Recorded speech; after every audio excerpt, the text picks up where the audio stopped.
What's up, everyone? George Balekji here with Boston has entered the chat. But hey, check out the latest episode of Foxborough Rush. Sean McGuire joins Travis Thomas and myself. We talk about free agents out there that have connections to Mike Vrabel and make sense for the Patriots roster. We also go through the guys we love heading into the NFL Combine, and we take a look ahead of some players we want the Patriots to keep their eyes on and really look into for draft targets. It's Foxborough Rush, wherever you get your podcasts, Spotify, Apple, Amazon Prime. You could also watch it on Neston's YouTube page as well, and check out Mock Draft 2.0 while you're at it. Now, let's get to the chat.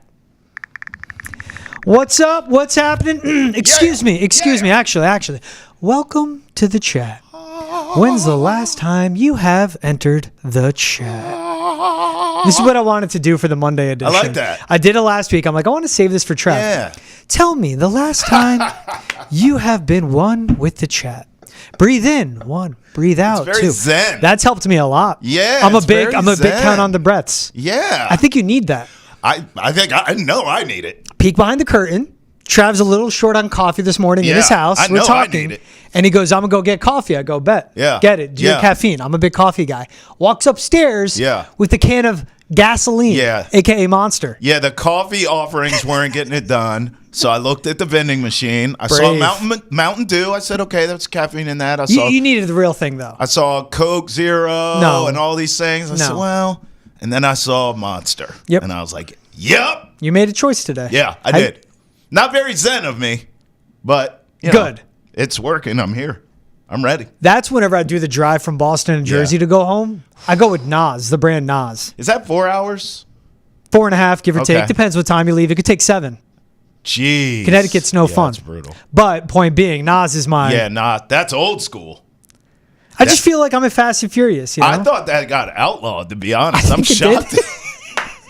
That should be on the no-fly I find zone. my bodega that has it. Yeah, facts. Sometimes I'm craving, like, just I want to live a little. Do you drink the Monster energy drinks like I haven't had a Monster in a minute, but maybe I'll try it next Jersey drive. drive. Kind of overrated. I don't feel anything yet. Now watch, halfway through the show, I'm like, ah! I was going to say, Trav collapses. If he makes it through the whole show, we got a great show for you guys today. Don Sweeney spoke with the media with the Bruins back from the Four Nations and the All-Star break, essentially. Coming off that loss against the Ducks, but addressed Hampus Lindholm's future. Sounds like he's shut down for the season. Yeah. Charlie McAvoy's no timeline, but also the Bruins timeline, not just this season, but seasons from now as well. We also, as always, get into what's trending. The Rams, letting Matt Stafford shop his value. The Spurs looking like no more Gregg Popovich. We'll talk about the GOAT. Yep. And the Yankees saying yes to Beards, called growth. And then finally, we end with some NBA talk as well, looking at the Celtics as they get into it on the second half of the season. Yep. So Don Sweeney spoke with the media February 23rd ahead of the March 7th trade deadline. Okay. So a little over 2 weeks. I think my math is off. I don't care. A little over Close 2 enough. weeks there, right? That they have to work with. And let's get right into it. Don Sweeney speaking with the media, and he addressed both Hampus Lindholm's timeline and Charlie McAvoy's timeline as well, returning to the Bees. Check it out right here. Hampus, unfortunately, is unlikely to return for the rest of the season. As everybody knows, he had a significant knee injury. He fractured his patella. Had surgery. There was no real definitive timeline. I think we were pretty open about that and really didn't want to peg a timeline on it because of the complexity of the injury. He's going to have a follow-up next week to remove a little bit of the hardware because it created some irritation as he was going through the rehab. Again, the healing process has gone long and gone well. He'll have no setbacks moving forward. That being said, it's going to take a little more time for him to heal naturally, and we just don't want to put a timeline on when he'll be back to 100%. So I think it's more constructive to allow him to not continue to push the way he had been pushing and to let it heal a little more naturally. As far as Charlie, very happy to report that Charlie's doing better out of the hospital, as you saw, in his attendance to the Four Nations, and doing better at home with Kylie and Reese. And again, no timeline as regards to his surgery and his shoulder, but again, doing much better. And we're very grateful and appreciative to Dr. Asmussen and medical staff that took care of Charlie. So Charlie, man, no timeline on when Charlie McAvoy will return. Hampus Lindholm done for the season. Yeah. Fractured patella, fractured knee. Yep. And that was November 12th. the last time he played, went to block a shot. Right. I think it was his right knee. Remember watching the broadcast? Went down immediately, a lot of pain. Like putting himself in the line, doing what defensemen do. But also before that happened, playing really good 5-on-5 hockey. Yeah. I believe he had 2 second assists too, so generating a lot of offense, having the vision, not being the primary assister, but the second. And all around was one of the most productive players on the ice for the Bruins. Absolutely. He's 31 right now. Shutting him down now are the Bruins saying, hey, under contract 5 more years, you cannot risk something that can linger because you rush him back from a knee injury. Tough decision to make for Don Sweeney, but it's long-term. There's a short-term versus long-term. Sure. Every Especially at GM that age, talks right? Yeah. and goes through. This is a long-term play. No, for sure. I mean, listen, I feel like I haven't watched him play. You said November. It's felt like a lifetime. Maybe it's just because the season has not gone the way we wanted, so it feels a lot longer to me in real time. But it's just more bad news that this team didn't need that they've had all season, right? As far as McAvoy, though, I think that's going to be a business decision a little bit here, George, because, and we'll get into this. If this team is sellers at the deadline, and certainly most of us feel like this doesn't feel like a playoff team this year, then now you have to make a decision on Charlie as well of does he even come back at this point, right? Like, I mean, his arm's in a sling. You just heard there. We don't know. We're letting it kind of play out before we make any decisions for surgery or anything like that. It's just like at this point, do you even bring him back this season? I mean, that's something that the organization is going to have to decide as well. Because that's a team that was a point behind the final wild card spot, but then you drop a 3-2 OT game against the Ducks. Yeah. And now you are behind the Blue Jackets and the Senators for that final spot. That's right. A Blue Jacket team that's been surging, a Senators team that's been surging. And opposite of that, too, the Rangers are now making up ground on you. Yeah. That's a tough part where I feel like when you listen to the entire presser from Don Sweeney, he's not going out throwing out the towel, but he's basically saying, we're not going to give up assets, prospects, future for now guys. And a decision like Charlie McAvoy, again, same thing. You don't want to rush him back. That's what I mean. Because between Charlie McAvoy and Hampus Lindholm, those are 2 guys you have under contract until the 2029-2030 season. And for McAvoy, who's 4 years younger than Lindholm, those are the guys that anchor a blue line. Yes. McAvoy's arguably their best skater, good playmaker, amazing defensively. The hits he brings too and the physicality sets the tone for the team. Leader. Yep. You don't want to rush him back either, though. You have nothing to play for this season. Yep. If you're looking at it from a playoff standpoint, as you mentioned, I mean, Ottawa's there, Blue Jackets are in front of you, Rangers are coming. You're losing games right now. It'd be different if you were in the hunt. Maybe you're in the final wild card position right now. Or if they're even in the top of their division. Yes, then it's different. But I think because of this, it sounds like you're lockstep with me here. It just needs to be reevaluated. Obviously, right now, he's out indefinitely. We'll figure it out. But I would not be shocked, George, if in a couple weeks they say he's done for the season. Like, I'm almost anticipating it at this point because why risk it for the future? And this is, now look at the D pairings. Zadorov, Peak, Michael Callahan, Brandon Carlo. Callahan is going to turn 26 this season, possibly. He might be 25, but that's a guy that played at Providence College, was a good player, has been down with the Providence Bees, was a good player. But at 25, 26, getting his first crack at the NHL in case of emergency. Nothing against Callahan. Next man up, step up. But that's like, there's a reason a player at that age is still in the minor leagues, in the AHL. And then you have Lerai and Parker Wotherspoon on the back end, that final D pairing. Young. What Lindholm was doing so well, too, was playing alongside of Brandon Carlo and elevating his floor as well. This was a team, on paper, I said it, on paper, you need health, but this is a team that can make it to the Stanley Cup Finals because of how beefy their blue line got. But it's just falling apart, and this is a team that never was able to get the whole thing rolling. That's what's tough. Because think about Lindholm being out since November 12th. But that's also while you're still trying to acclimate Elias Lindholm to Pavel Zacha, to David Pastrnak, to Charlie Coyle, to Brad Marchand, and trying to figure out your lines. To a team that fired their head coach midseason too, and is now playing with an interim head coach. Like, it's you lose one of your best defensemen. you're trying to work in a great center, a great two-way player in Elias Lindholm, and now you're trying to integrate an interim head coach, and then this happens with Hampus, and this happens with Charlie. Yeah. To me, this is what you look back on. You go, that was a lost season. Sure, I'm it not was. saying Don Sweeney saying that. I'm not saying the players are saying was, that. though. Yeah. From my 10,000 foot Same. eye in the sky, that's what it is. That's what's hard is that it's been underwhelming, and it feels like the expectations haven't even been close of what you wanted from this team.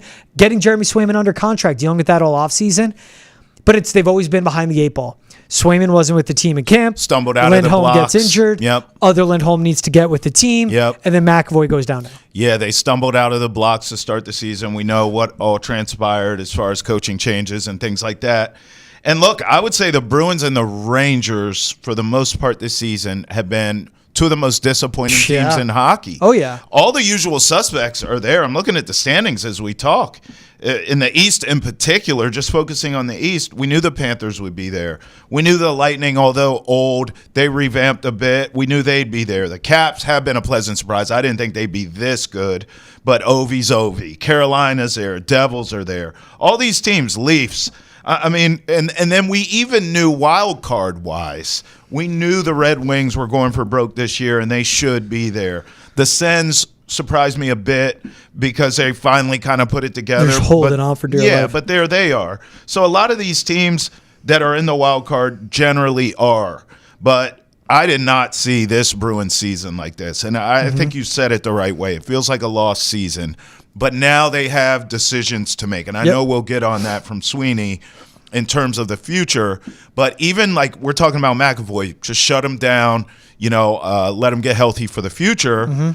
But this trade deadline's coming, George. And so, I mean, it's pretty obvious to me they need to be sellers at this deadline and start thinking about the future of this franchise. You're going to have to make some moves that are thinking big picture, long term. And we haven't really looked at that for the Bruins in a long time. I know since I've been here in the market, I've been spoiled. This team's a perennial playoff team, and obviously with hockey, if you get into the postseason, anyone can win a Stanley Cup.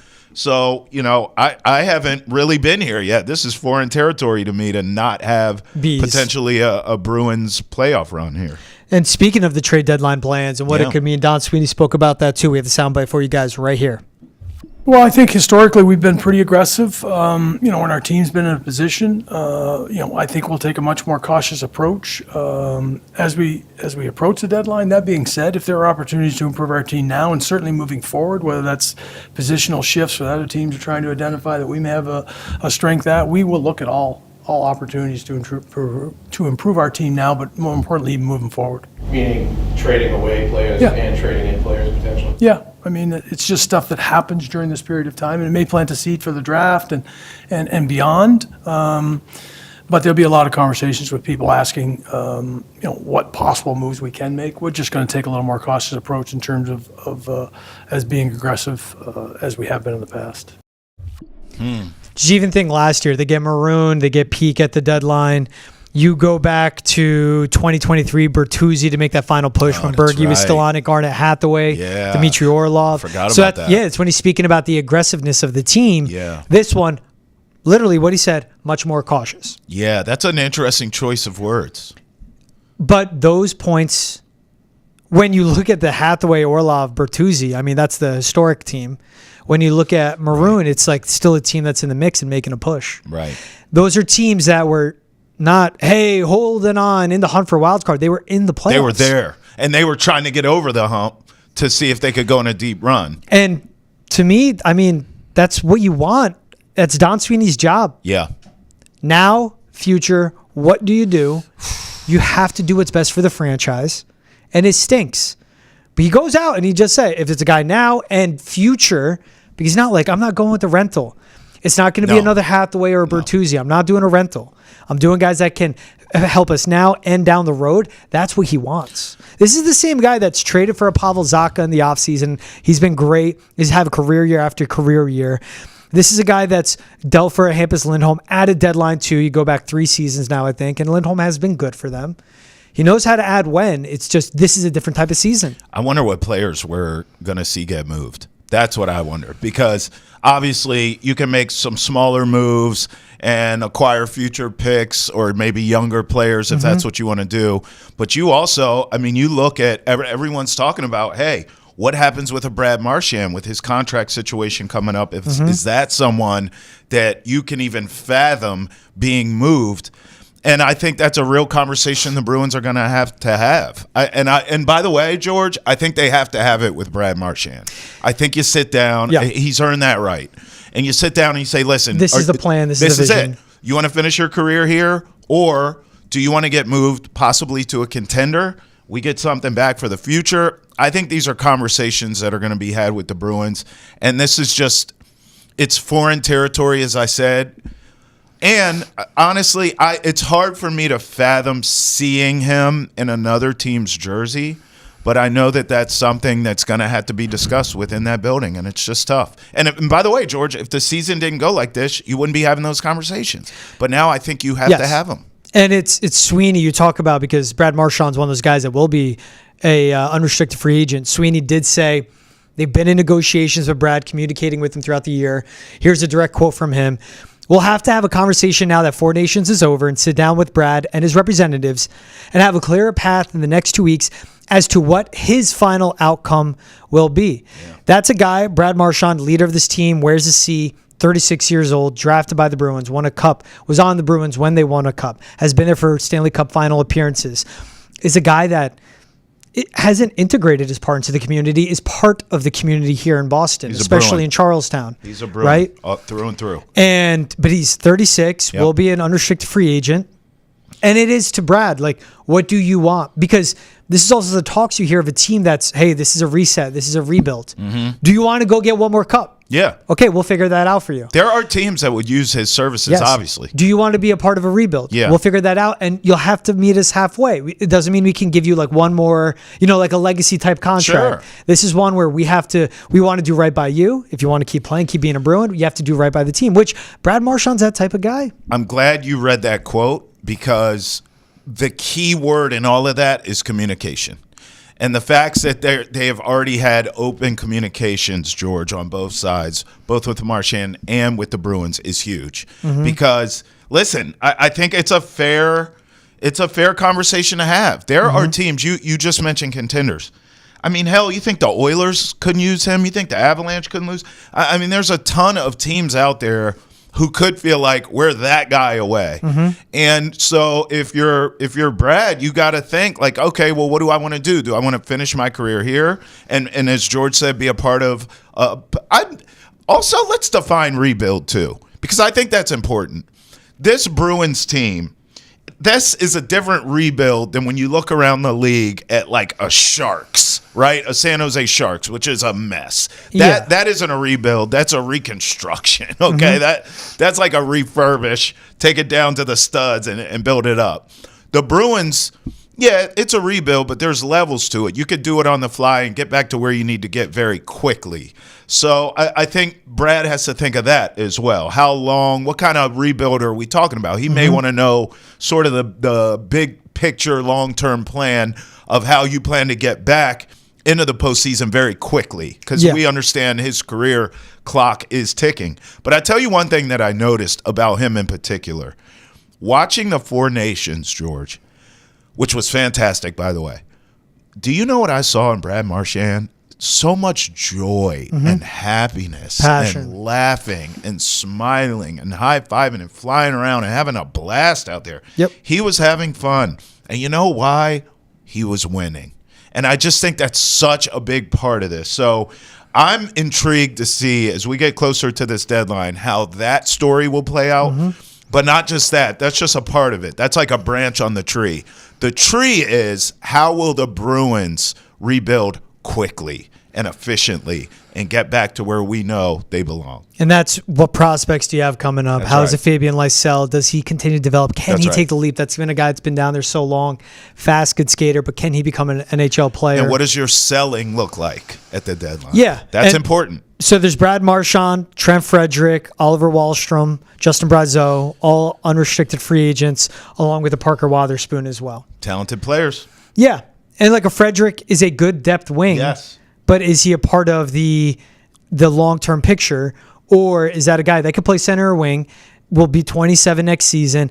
Can you get something back for him? Yep. Assets, Yep. different type of position that Yep. you need. Yep. Because this is a team where really long-term, the guys under contract, Pasta, Elias Lindholm, Pavel Zacha, Mark Kostelik, and then McAvoy, Lindholm, Zadorov.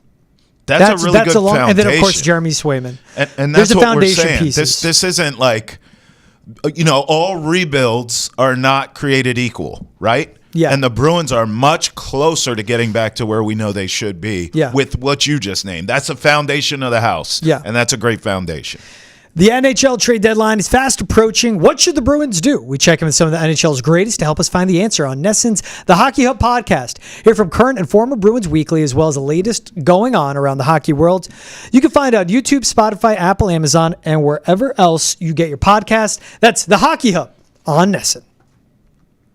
Of course, catch Hockey Hub for all the in-depth Bruins and NHL talk. Let's take a look at Brady Tkachuk, though. Ooh. Stole the show at the Four Nations. Obviously, him and his team and Team USA came up short. Moment of silence for that. Quick. All right, done. We put it past us. But with the Bruins going in the direction of a team that's going to rebuild, reset, retool, however you want to put it, Yep. approaching the deadline with an eye for the future. I mean, Brady Tkachuk, obviously, Big Keith. Those are guys that grew up around here. Yeah. His brother obviously went to high school in St. Louis, but those are guys that still have the ties to the area. North Shore family. Keith was a longtime player in the NHL. Most importantly, Brady is a player that everyone from every country was watching and going, I want him on my team. Yes. He should be a target for every team in the NHL. Yeah. I say all that to set the table that Brady Tkachuk has 4 years left on his deal with Ottawa. 4 years. Was drafted by the Senators. Has never played in the playoffs in his career. Right. They haven't made the postseason in 8 years. Yeah, they stink till now. Yes. Right now they're in the fouled wild card spot. Yeah. You would need everything to hit the fan leading up to the wild card, because if they can get the farm for Brady, it would make sense for them. But this is the type of guy so many teams want to build around, and of course the Bruins want to too. He encapsulates what it is to be a Bruin. He is scoring 65, 70 points a season, will make the tough plays in the corners, will do all the dirty, gritty work you need, but also be the goal scorer and the leader. He plays the type of hockey everyone covets in a superstar. I couldn't disagree with you more about Ottawa, though, thinking, hey, we could get a haul for this guy and really build from there. I think they've already built around the guy. Yeah. It's finally starting now to pay dividends. Yeah. I see zero chance that the Sens trade this kid.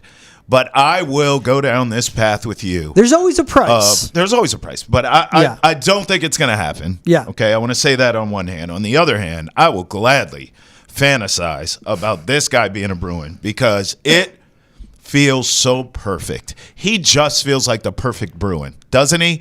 He's got the size, the family, the pedigree. I mean, everyone in his family will kick your arse, but he will too. He'll get in your face. He just feels like the quintessential Bruin. He can do it on both sides of the ice. He's a fan favorite. He's tough as nails. Mm-hmm. Big games, big moments. He steps up. His brother's the same way, and we know we have a history there with Matthew, but Brady just feels like a Bruin to me. And I would love nothing more than this guy to come here, but I just don't think Ottawa is that dumb. By the way, I still don't think they make the playoffs. I think the Rangers end up with that wild card spot. But if you're them, and we talk about this a lot, like with the NFL, you almost think a team that comes to mind, George, is like the Carolina Panthers, right? We know they stunk, but as the season went on, towards the end of the season, they got hot. If you're a Panthers fan, you're like, okay, we're close. Let's have a good offseason. Yeah. That's how I feel about the Sens, where if I'm betting on them, and I am a betting man, I would bet they would miss the playoffs, but now they're like, okay, we're cooking with something here. We're close. Let's just continue to build around Brady, add a piece here, add a piece there, and here come the Senators. That's why I don't think they move him, but I dream of this guy. There's two players right now. Let me go down this path. Two players right now. I would give up a lot to get here in town. I think one's going to be a no-brainer. Let me hear the two. Okay, Brady, that we're talking about, and then Vlad Jr. I would give him. I thought you were going to say McJesus. No, well, sticking that's hockey. Never happening. I'm talking about realistic possibilities here. Okay. Brady Tkachuk and Vlad Jr. Yeah. I would give anything for love, and I will do that. Who's that? I don't know. What song? No You clue. have no idea. I've heard Travis it on Thomas a commercial original. once. It's also a Senators team. Is it Meatloaf? It is Meatloaf. Our producer Brendan tells us. Oh, Meatloaf. I Nice. was right. This is a Sens team finally seeing the fruits of their labor. Like Stutzel as a first-line center, Yeah. Claude Giroux, even in Adam Gaudette, shout out Northeastern, former Husky, age 28, having a good season as a depth piece in the bottom six of a roster. Sure. But you build it up, you have a Brady Tkachuk leading the way, and these are the pieces you need around him. Even Sure. Linus Ullmark, they flip a first-rounder for him. Right, that's right. You get a good, productive goalie. This is a Senators team. They've taken the long way. Yes, they have. They're not going to blow it up now. Why would you?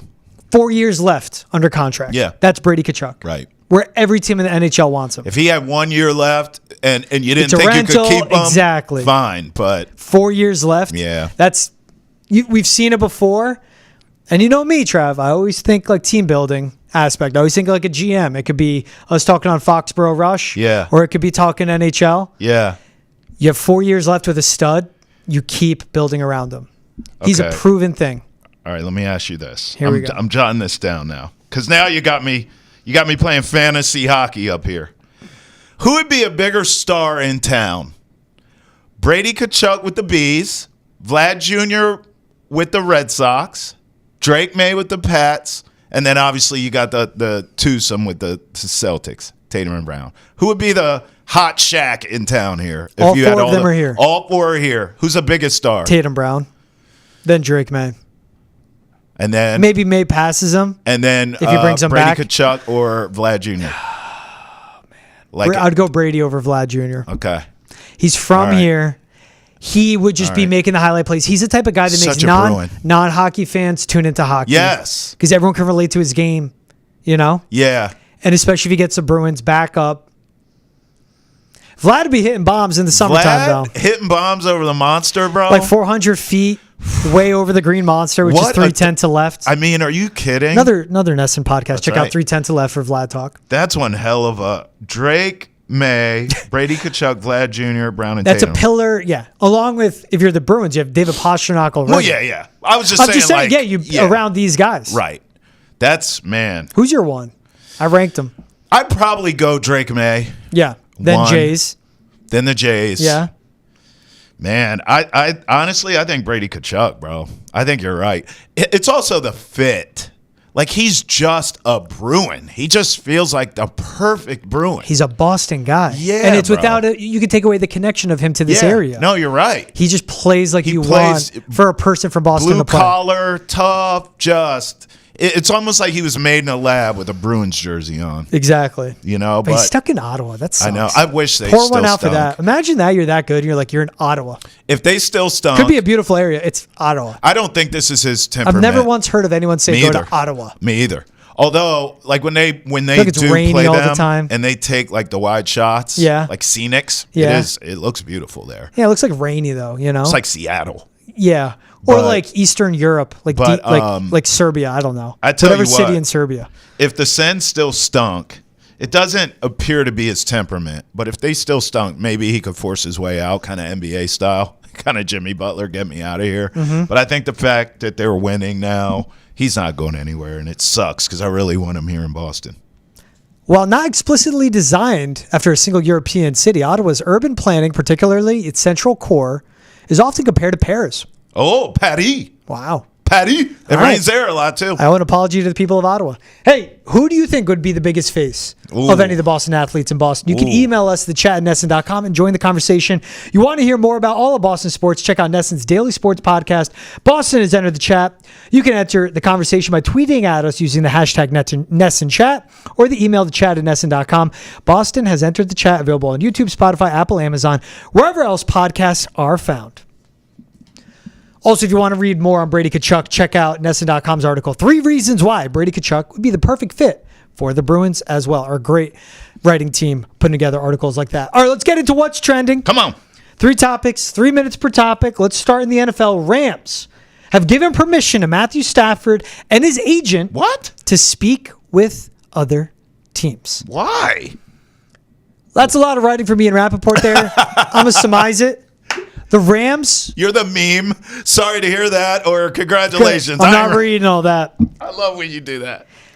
The Rams have a window that's closing because they have the franchise quarterback, but he carries cap hits near $50 million a year. You and your agent go talk to teams. You're under contract for 2 more years. All the guaranteed money's done. All of that is out. We can reconstruct you. We can restructure the contract, or we can trade you. Go get your price. Go find out your market value. Come back to us, and let's figure it out.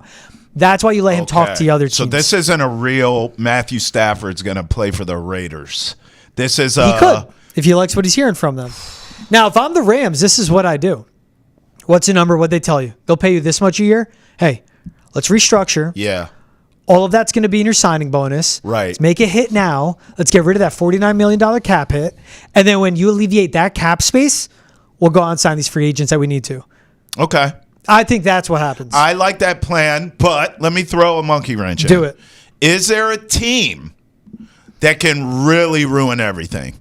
That literally would be like, we'll pay you what you need, and we're a Matthew Stafford away. Like, I'm just spitballing here. If the 49ers decide long-term, we don't want to give Brock Purdy this money, so let's go short-term thinking, bring in Stafford, i.e. what the Rams did, bring in Stafford, try to win now, and then we'll figure out the future later at the position. Or maybe you do keep Brock around and you try to work something out. But is that, like, are there teams that can get involved here and really screw the Rams over? Because yes, hearing you, that's a perfect example. I'm so glad you broke this down for me because I've been confused by this story. Like, why is he testing the waters? Do you remember, like, this makes sense. Week 6, I said to you, I'm like, the Vikings should trade for Matt you did. Stafford. Yeah, you did. They should. And that's a team that can come in and mess things up. That's another one. Why would we give? And then they could trade J.J. McCarthy They might not to have the Rams. Oh. Hey, you got the quarterback. Here you go. Kevin O'Connell to Sean McVay. Guys that have worked together. I like them for my system, but I need to capitalize on Justin Jefferson. I need to capitalize on having Brian Flores as my DC. I need to capitalize on this defense being so good it is with Daniil Hunter under contract for 1 more year, real money.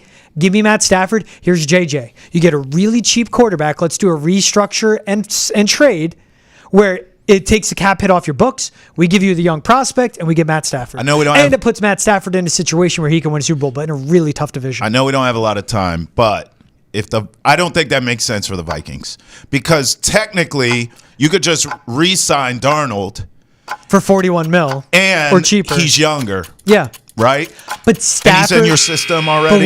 But what Stafford's better. What was Darnold when the lights were brightest? Yes, Stafford's better. Yes, I'm not arguing. And that's why, because you need to win now. Right. What did the Rams do? And then you hit reset. By the way, they may not even have to trade J.J. McCarthy. You could draft another just sign trade. him. You could figure it out. You could draft another J.J. McCarthy. You can't draft another Matt Stafford. Those guys don't grow on trees. So Vikings, Niners, that's it, right? You could go Vikings. Packers wouldn't do it. Falcons. Packers wouldn't do it. Falcons. I think they like Penix. But they're already eating too much. But it's Stafford. It's Stafford. That's a thing. What is Penix? Maybe he becomes that one day. Right. Raiders, like you said. Steelers. Yes. Right? Yep. I'm trying to think of teams that are really good. Browns, if they can afford it. Oh, God. Dolphins. Jets. Why would the Jets not do it? Garrett Wilson. Yeah, their roster's really good. Exactly. Jeez, man. I like that hypothetical. In the end, he's coming back to the Rams. I think he should. If I'm McVay, I push for that. We did all that, and we just got him going back. But that's what it's to make sense. Yeah. All right, guys. All I hear right. you. Sounds like my fiance in the morning. Like, is the coffee ready? I mean, it's just I'm like, it's almost ready, and I keep pouring it. Is it ready yet? Yeah. It's like we're almost there. Big pour over guy. So it's a process I take pride in. Spurs coach Gregg Popovich not expected to return this season, and his future is uncertain as he recovers from a mild stroke suffered in November, reported by Shams Charania of ESPN. You see that? Mild stroke suffered, league sources tell ESPN. I mean, this guy's the winningest coach of all time, 170 postseason wins on top of his almost 1,400 regular season wins, 5 NBA titles, but 76 years old, coming off a mild stroke. It stinks. You didn't want to see Pop go out this way. Not like this. Especially this demanding of an industry job, all that. I've been calling for Pop to retire for 10 years now, and I hate that this has happened. He loves ball, though. I get it why he didn't retire. And he was also, a guy of, like, the Spurs were that. Yes. development at the NBA level. Yeah. Like Derek White came from. Yes. Like A lot just of players great like players. that. I'll teach you how to play basketball, Yeah. and then I'll trade you. Their player development's fantastic. Yep. Not just on the floor, but how he really like taught these guys how to be grown-ups and pros and all that kind of stuff. He was almost in a weird way, George, in an NBA that is so unlike and opposite of college basketball. Pop was almost like a college basketball coach in the NBA when you think about his culture and his program. But unfortunately, I do think this is the end of Popovich, the coach. I just think health-wise, he's got to be smart here. By the way, this isn't the only health thing that the Spurs are dealing with. This Wemby blood clot situation, obviously they're minimizing it to a certain extent. We think he'll be fine. This is precautionary. We're shutting him down. But this stuff, this blood clot stuff, we know that around here with Barmore. Obviously, Chris Bosh's career was cut short because of it. I think the Spurs are in a really tight spot here, not just with Popovich, but thinking about the future of their franchise with Wemby, who is the man. So it's going to be an interesting offseason for the Spurs. Let's see how Pop recovers. Let's see how Wemby recovers. And then you can sort of figure it out. Maybe you get the band back together. Maybe Pop, if he could stay healthy for one more season. If I were him, I would retire. But I would also understand if you're feeling better and you're feeling like you can get it done. I think Pop should come out and say, this is my last year. Yep. I want to go out. I didn't want to go out, on IR, no pun intended. Yeah. I want to finish.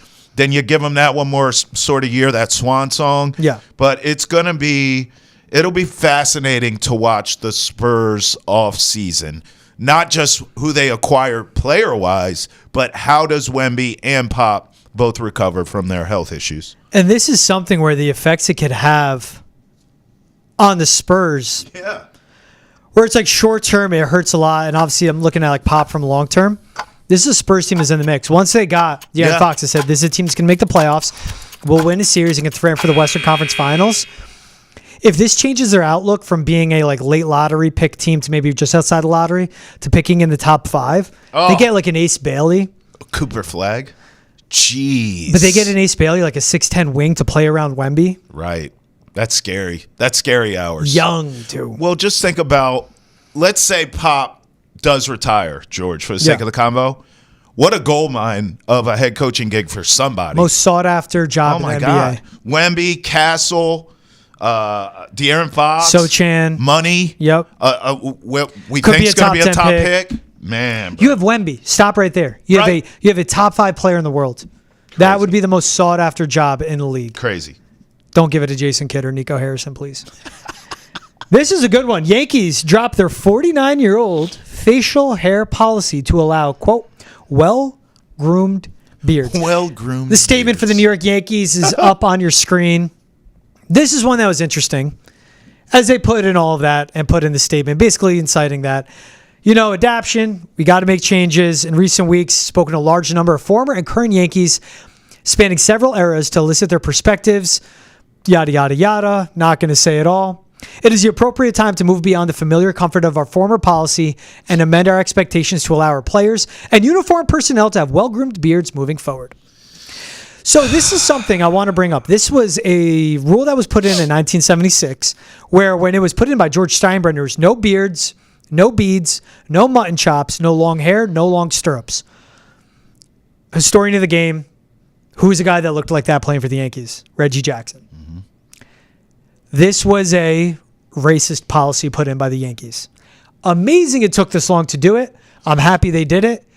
Good riddance. Because also, your beard, your stirrups, your mutton chops, who cares? That doesn't affect how you play baseball. Mm-hmm. This was a rule that was put in place by racism in the 1970s, and I'm happy it's gone. Yeah, it's long overdue, as you said. There are laws in society that prohibit you not giving someone a job because of their hair. It's discrimination. And those laws, the Crown laws, are because people were discriminated against for having afros, dreads. I'm Locks. sorry, you go now. No, you're right. I just kind of, when this news broke and I saw it, I chuckled and I was like, it's about damn time. Yep. I'm also curious, as someone who grew up in the area where you grew up in Jersey, I mean, in Yankees country down there, like, did you guys ever acknowledge this is a dumb rule. Yes. I mean, I've never met a Yankees fan that's like stood by this. Like, yeah, we don't do beards and long hair. They're always like, that's so ridiculous. Like, everyone's rolled their eyes at this since the beginning of time. It's an old man Steinbrenner thing that was in place. I'm glad they finally got rid of it. Welcome to 2025, Yankees. It's about damn time. It's good to have you here, and I can't wait. And I also think it's still funny, too, that they didn't just abolish this thing. It was like, well-groomed. You got to have a well-groomed beard, which shows you they haven't really learned a damn thing at all, actually. Why don't you just let people be them? I mean, some of us, the power is in the hair. You know what I mean? If you got long, luscious locks, the power is in the hair. It's also like your players. I don't know nothing about that, but it's true. As a guy, before I had the beard, I had to shave every other day. And I don't grow out a super thick beard, but it comes in thick. I'm Arabic. Less time shaving, great. It's more time sleeping, eating, studying film, taking swings. Or you would have Yankee managers literally needing to inspect their players' beards. Yeah. Who cares? I will say, though, it gave one of the best exchanges ever. One time, Lou Piniella famously told George Steinbrenner, Jesus Christ had long hair and a beard. Why can't we? Wow. Steinbrenner's response, you see that pond? Walk across that pond and you could have a beard and long hair. Wow. Standalone, two amazing quotes. Old man Steinbrenner. Listen, I don't know. I like personally being clean shaven, but it's cold here in New England. Right. So I every time it gets cold, the beard comes out and stays until it gets warm again. That's it. I like the beard. And if you have more confidence, I think baseball is such a confidence type of sport. Sure, bro. If you have more confidence because you have your beard, rock it and hit bombs. Do you think it's also just like it's a dumb rule? Do you think Johnny Damon is somewhere sitting on a pile of money like, oh, this is some hold BS? On. I saw he did post a video. He did?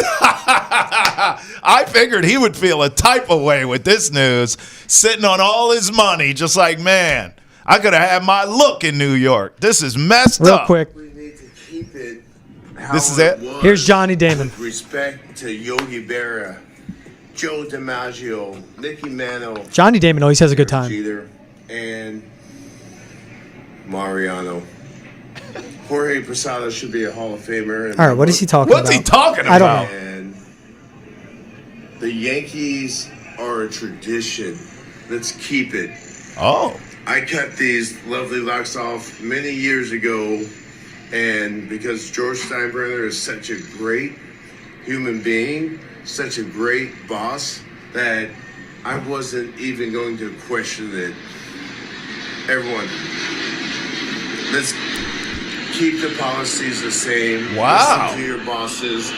I'm a little shocked by that. I would think I'd be fuming. I'd be like, what?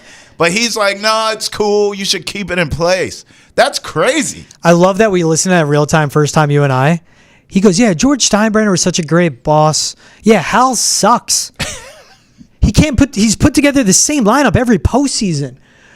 So let's listen to our bosses. What if your boss is not good? I don't like any of them. Cash. Yeah. I don't like Cashman. I don't like Boone. I don't like any of them. And they stink. I'll also say Johnny Damon likes to have a good time. Yeah. He looked like he was on a balcony somewhere on vacation. He sounded Probably, it. a Bud Light or 7 deep. Yeah. I met him one time. He was very nice. Nice Real guy. Cool. Real cool. Hates But bullies because he was bullied a partying. lot as a kid, so he's big for is that, which I right? love. I didn't know that. But He was partying when I met him, actually. I'm going to go ahead and say it. That was a bad take, Johnny. Yeah, it's a bad take, Johnny. Just listen to your bosses, man. Yeah. What is He sounds like a this? hippie, which is funny. He too. really does. Listen to your parents and eat your vitamins, man. Like, what? Wait, I love vitamins. I do, too. Hey, for more Popovich talk, more Wemby talk, more basketball talk, check out Hold My Banner. That's hosted by Travis Thomas and Ante Campbell, wherever you get your podcasts. Spotify, Apple, Amazon Prime. You can also watch on YouTube, Facebook, and Twitch. As the Celtics go for Banner 19, and the NBA is heating up, check out Hold My Banner. New episodes dropping every week, wherever you get your podcasts. Talking about banners. Banner. Celtics now 2 games after the All-Star break. Whew. And the Draft King odds. I'm going by DraftKings in the sports book. NBA champions, last time I saw them. Yeah. Thunder plus 220 to win it all. Celtics plus 220. Cavaliers plus 650. Okay. Knicks 13-1. Nuggets 15-1. Lakers 16-1. And I'm just going to end there. Everybody else, There's yeah. clearly a line drawn between the Cavaliers and everyone else. What do you make of those? That the Thunder are tied with the Celtics, which I understand, Do you? but also that it's Thunder, Celtics, Cavs, and everyone else. Yeah, it feels about right. I guess the only one I was kind of sort of surprised by were the odds for the Nuggets.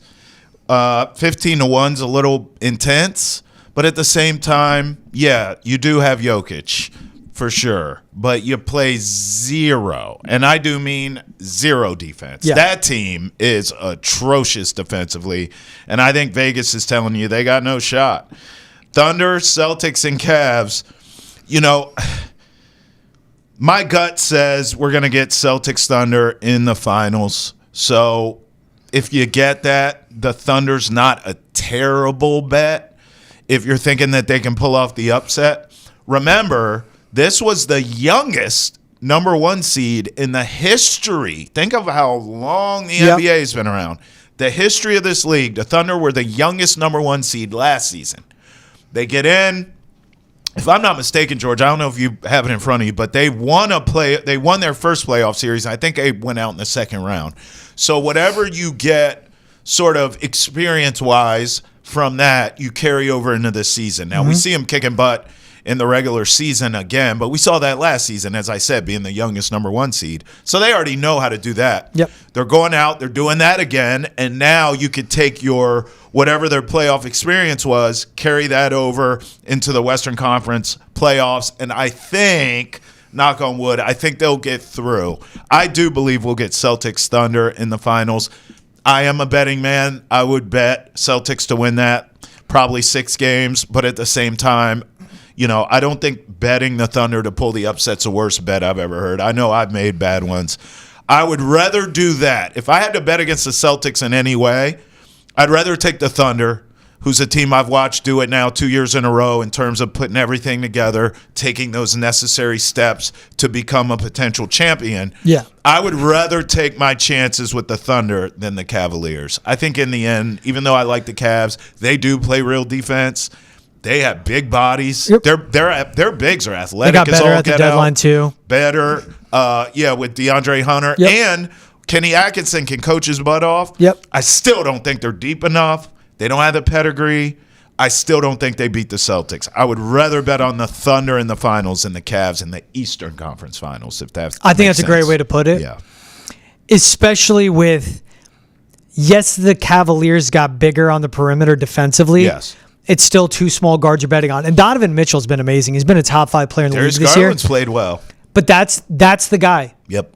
That's the guy the Celtics identify, get switches, and go after and hunt him time and time and time again. Absolutely. And put him in conflict. Yep. Just the way the Thunder are built, where SGA's gotten better and better as the seasons have gone on. He's an MVP favorite for a reason. He's averaging over 30 points per game. He's shooting from deep. He's efficient. He's such a good player all around, and he controls a game. That's what you want. But when you look at it all, and also they bring it defensively. I mean, that's the best defensive team in the NBA too, on top of being the best offensive team as well. It's all matchups when it comes to the NBA playoffs. What can you do to a team over 7 games? And that's why it's Thunder, Celtics, Cavs, and everyone else. The Knicks, I said it to you and Tay, who host Hold My Banner. Check it out. Right after that Knicks-Celtics game. And I looked at you guys and I go, the most the Knicks will take the Celtics in the playoffs is 5. You sure did. Because Jalen Brunson is the guy that is the key to their success. But he's a guy that likes to get around the rim, create contact, and he's a late shot taker. He's so good. But there's a point where you're only 6'2". And when he gets in and the big bodies are around him, the big guys on the perimeter, Brown, Tatum, Holiday, White, just to start, not even bringing up Porzingis. That gives him so many issues. They would take care of the Knicks in 5 games. And it's who comes out in the East, right? That's what it is. It's the Celtics or the Cavs. And the Cavs, I've seen it. I've seen it with the Cavs. I've seen it with the Celtics. It all still sizes up to me Celtics over Thunder in 6. Yeah. The teams out of the West that maybe I could give credence to make a run, do a threat, Rockets, Yeah. Maybe Lakers, maybe. But OKC and Lou Dort were such a matchup issue for Luka. Even with LeBron, it could still happen. Play defense. And then in the East, the only one I would give, but injuries would have to happen, Bucks because of Giannis and that's Bucks it. because of Giannis and Dame. I'll throw Dame in there. Yeah. They still don't have that third piece that's enough. I do like Kuzma, as you know. Yeah. But in a 7-game series against the Celtics, Kuzma ain't getting it done, brother. So, yes, I think the Bucks. Now, if you told me the Bucks knocked off the Cavs, I wouldn't be shocked. But I don't think either one, Bucks or Cavs, Knicks, you name it in the East, is taking out the Celtics. The only shot you got is to beat the Celtics in the finals. That's it. Yeah, it'll be a team from the West. That's right. He's Travis Thomas. I'm George Balekji. Monster still feeling good? It never really did anything. What do you think? Am I like immune to caffeine? Do I drink too much coffee where a Monster Energy I'll drink check does back in with nothing? you at like 9 p.m. Wouldn't it tonight. have You're going to kicked be in? staring at the ceiling. I haven't had. I'll I'll have one. We'll do a taste No, test. I don't know. We'll do. Yes. Let's wait till all of our Think shows shop are. it. Think shop it. Don't worry. Not today. Till later. We're gonna talk this through. He's Travis Thomas. I'm George Balekji. This is Boston has entered the chat. Check out new episodes every Monday through Friday, wherever you get your podcasts, along with the Hockey Hub, Hold My Banner, Foxborough Rush, 3/10 of Left, Respect Your Game, all the shows across the Nesson Podcast Network. Appreciate you guys. Have a great rest of your day.